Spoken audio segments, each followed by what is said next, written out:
What's up, family? I'm Juan Castillo, and when I'm on social media, my favorite show to watch is the Don't Shoot the Messenger weekly podcast. Chris G, professional Sutton, Rucker Report delivers sports the way it's supposed to be, real and authentic. So get ready to be entertained. My boys are ready. I'm ready. Let's go. The cameras are on, and zeros are on the clock. Get ready for the realest, most authentic, most entertaining sports podcast there is. You may think you know sports, but they know sports and speak the truth. Here to bring you that truth is your Big Three. Give it up for professional son, Chris G, and the Rucker Report, Jersey. There's nothing to debate when the message is this clear. Welcome to the Don't Shoot the Messenger podcast.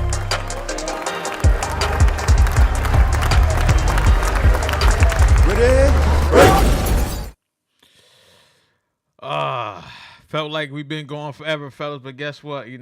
We are back. Turn this up here, man. You know what I'm saying?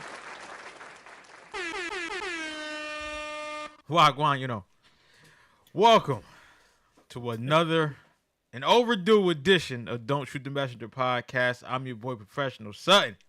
And I'm your boy, Chris G. And it's your boy, the Rucker Report, Jersey. Listen, man, before we start, we definitely want to thank our sponsor, Uncle Juan. I'm about to hit him up because I know he's going to be watching. 94.3 WYBC. The rhythm of the city. Fellas, how y'all doing, man? How y'all doing? Doing real good. Ruck got the shades on. I'm just here so I don't get fined. You'll say he got the mother-loving shiesty on with the Hampton somebody about to get shot. Somebody about to, you know what I'm saying? You know what I mean? Bang. You know what I mean? I don't want no problems, Ruck. I don't want no problems. Let me let Uncle Juan know. So, fellas, how y'all doing, man? Chris, I'm going to start with you, man. I'm going to start with you, man. How you been, fellas, man? Well, I've been great. I wasn't the one. You know what? It's been a long time. I'm not going to start shooting shots as soon as we start, man. Good, I'm happy to be back with my brother. You know what I mean? My boy Ruck is here so he don't get fined.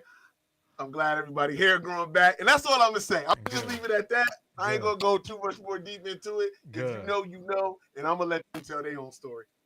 Good. I definitely appreciate that. Yeah, so I'm just making sure we good. Ruck, man, how you doing, man? Because I see you got the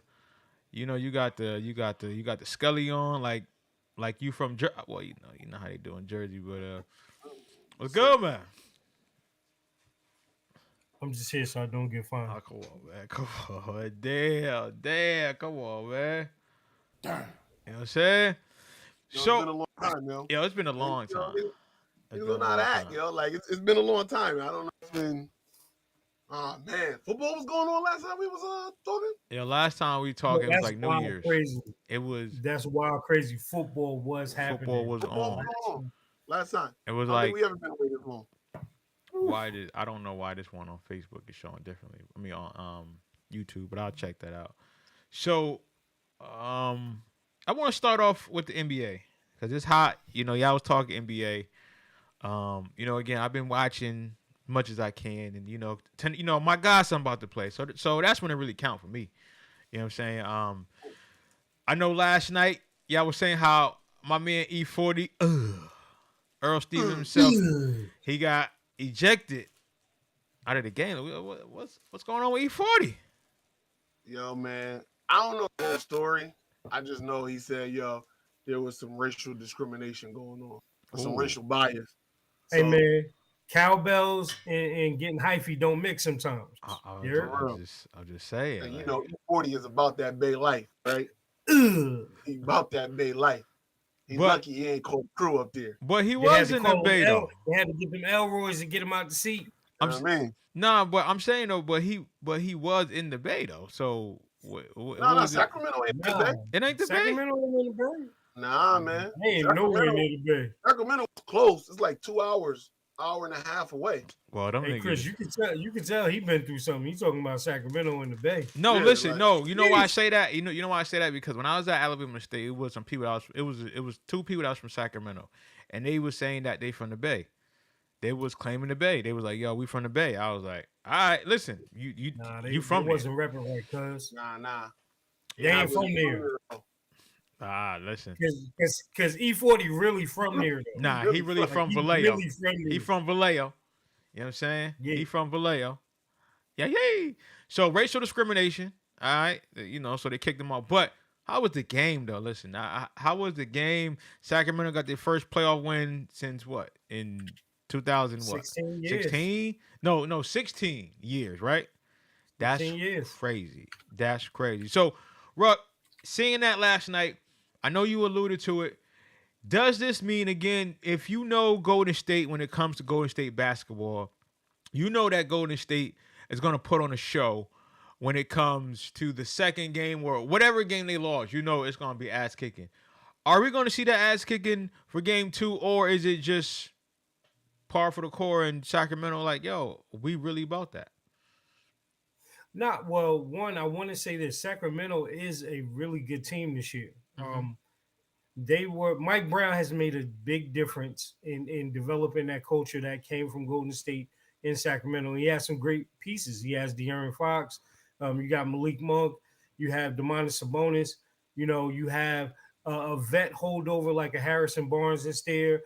So there are pieces in Sacramento that they're comfortable with. They can compete. But like I was saying with Chris earlier, like a 126 to 123 game, is that something that we really want to hang our hat on? Because you got to think about this. The energy that was in the stadium is being the first playoff game in 16 years. And then you win by 3. And Steph was doing Steph things last night. Everybody else kind of mailed it in a little bit, but I don't expect Clay to shoot like that again. I don't expect Jordan Poole to be off like that. And like, you know, Chris and I were talking about, this is Andrew Wiggins' first game back in a very long time. So they're going to get comfortable, but Chris alluded to it. That was a big must-win game for Sacramento, because if you don't win that game and then they get 2 in Sacramento and then going back to the Bay, it's over. But game 2 is going to be something different. Chris, talking game 2, you know, like Ruck said, and I think that it's going to be different. You know, I just know Golden State and knowing their pedigree and knowing how they play ball, like, they're not going to just get swept. I mean, you know, get smoked twice. I think that they're going to find a way. They're going to calm down. Having Andrew Wiggins back, I think, is going to make a difference. Do you foresee that, Chris? What's your take on Golden State, one of your favorite teams? Well, like me and Rob was talking about before the show, like, is De'Aaron Fox going to give you 38 a game? Is Malik Monk going to give you 32 a game? Because if they're going to do that 4 times, then yeah, they got it. But you got to look at this game as a whole. I know there's a lot of Warrior haters out there, and I think of, you know, Perkins and Nick Wright, people who the Warriors have hurt emotionally, cut them deep. I know why they feel the way that they feel about them. So I understand they haven't been playing good. They can't just turn on the switch. The Warriors looked good last night. And they weren't even, there was some bad shooting performances. There was some people who didn't get buckets that normally get more buckets. And Andrew Wiggins was just coming back. So you got to add all of that into. And, I mean, the game was never, from the Warriors standpoint, out of reach more than, 6 points, 7 points? Yeah, definitely. Never out of reach. So, and even at the end of the game, every single time Sacramento was trying to pull away, Golden State comes back. Steph would hit a big shot. Yeah. Clay would hit a big shot. And then Steph hit a lot of big shots last night to keep that game en route. And with 17 seconds left, they made a miss, had the ball, down 1 with a chance to take the lead or tie. Andrew Wiggins just missed a wide open shot, which, for somebody who hasn't played 25 games, dropped 17, by the way. But for somebody to miss 25 games, come back first game, I'm not going to put too much of that on them. So I think the best of the Kings you saw last night. I don't think Malik Monk. If Malik Monk could play like that every game, he'd be a starter. You know, people forget there's games where Malik Monk scored 2 points. Believe me, I bet a lot. I know. So I don't think he can score like that every game. I've never seen De'Aaron Fox hit 4 threes in a game. I could be wrong. He probably did it before. Because I'm not the biggest Sacramento fan, so you're not gonna see me watching some Sacramento game. But I know he's not a good 3-point shooter. But you know what, having that momentum, being home, right? You know, That's what it was. taking it to Golden State in the season. You know, so you already playing with that edge, and you like, yo, I'm about to show them what I can do. So, but again, like we always talk about up here, playoff basketball is different.